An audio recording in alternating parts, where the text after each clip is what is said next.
Salam sehat, salam perubahan. Bertemu lagi dengan saya Intan Nilam di channel kesayangan kalian Poi News.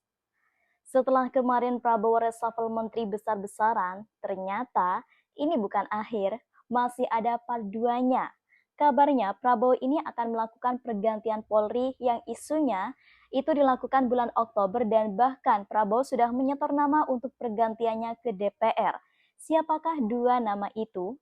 Meski nama-nama resmi belum diumumkan secara terbuka, sejumlah sumber internal menyebutkan bahwa inisial kuat calon Kapolri baru adalah inisial D dan S. Keduanya merupakan perwira tinggi berpangkat Komjen atau Komisaris Jenderal yang saat ini menempati posisi strategis di internal Polri. Soal benar atau tidak kan saya belum lihat surat itu dan belum mendengar langsung misalnya dari salah seorang pimpinan DPR. Tapi kan saya nggak tahu juga siapa yang mengembangkan berita bahwa ada surat Presiden ke DPR RI terkait dengan pergantian Kapolri itu sendiri. Tapi biasanya sih kalau sudah rame yang nanya, lalu berkembang rumor inisial nama-nama yang akan menggantikan Kapolri saat ini, ya mungkin sudah mendekati kebenaran itu. Iya, informasi itu memang ada dua informasi yang kami terima. Yang pertama, informasi bahwa Pak Sigit ini akan bertahan sampai akhir tahun 2025, ya kan? Lalu kemudian muncul lagi isu informasi soal surprise tersebut, ya kan?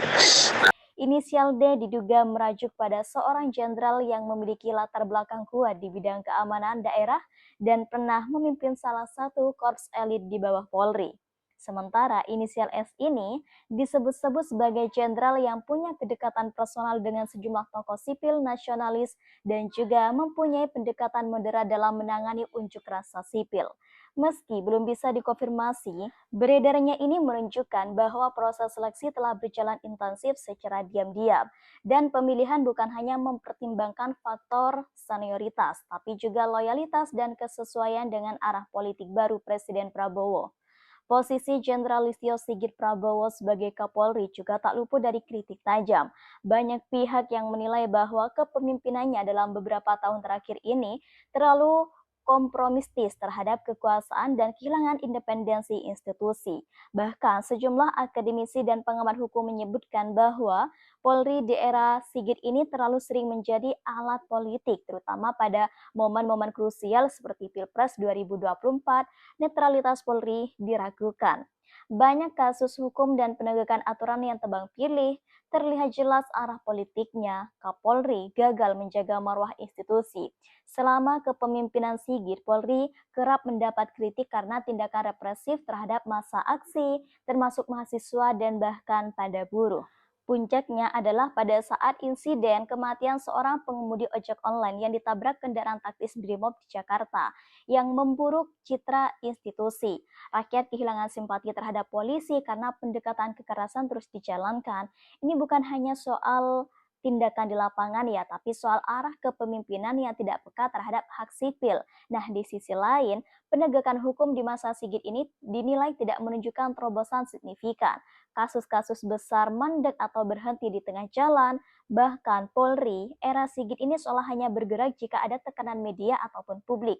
Tidak ada inisiatif kuat dalam melawan impunitas, reformasi kepolisiannya seolah mandek total lah ya. Dengan munculnya inisial S dan juga D ini sebagai calon kuat pengganti Kapolri dan meningkatnya tekanan publik atas performa Jenderal Listio Sigit, wacana pergantian ini bukan hanya soal rotasi jabatan, melainkan juga sinyal bahwa Presiden Prabowo tengah merancang pembenahan institusi keamanan agar selaras dengan arah pemerintahannya. Jika pergantian dilakukan dalam waktu dekat, maka publik akan mengharapkan lebih dari sekedar rotasi. Harapan terhadap Kapolri baru bukan hanya soal loyalitas pada presiden, tetapi juga kemampuan memperbaiki citra, netralitas, dan bahkan profesionalitas Polri di mata rakyat.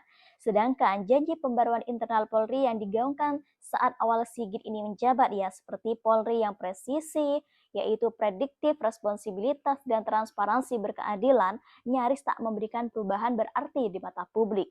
Faktanya ya, praktik korupsi di internal, kemudian kekerasan oleh aparat, serta ketertutupan informasi masih menjadi keluhan utama bagi masyarakat.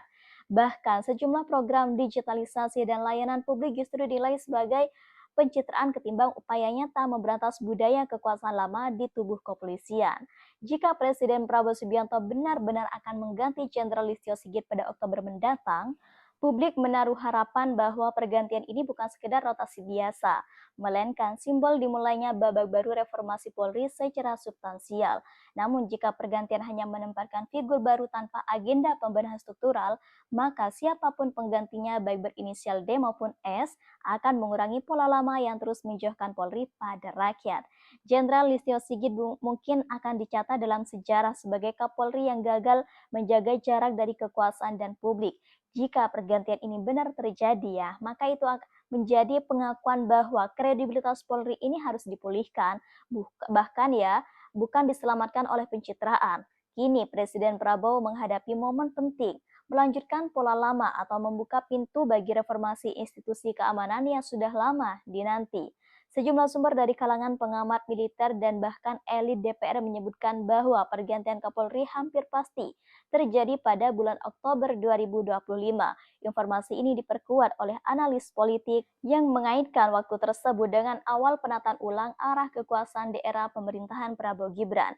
Menurut pengamat militer Selamat Ginting, Oktober dipilih karena menjadi momen strategis. Kabinet sudah terbentuk, komunikasi politik mulai stabil, dan publik tengah menunggu arah baru dari lembaga-lembaga penegakan hukum. Mengganti Listio Sigit bulan depan, maka itu bukan hanya tentang siapa yang akan diangkat, tapi apa yang ingin diperbaiki. Apakah Polri akan dibawa kembali ke jalur profesionalisme dan independensi, ataukah sekedar ya diganti demi kepentingan politik jangka pendek? Yang pasti, publik ini menaruh perhatian besar. Wacana ini bukan lagi sekedar rumor, melainkan ujian nyata pertama bagi Prabowo untuk membuktikan apakah dia siap membenahi sektor penegakan hukum atau justru melanjutkan pola lama yang penuh kompromi.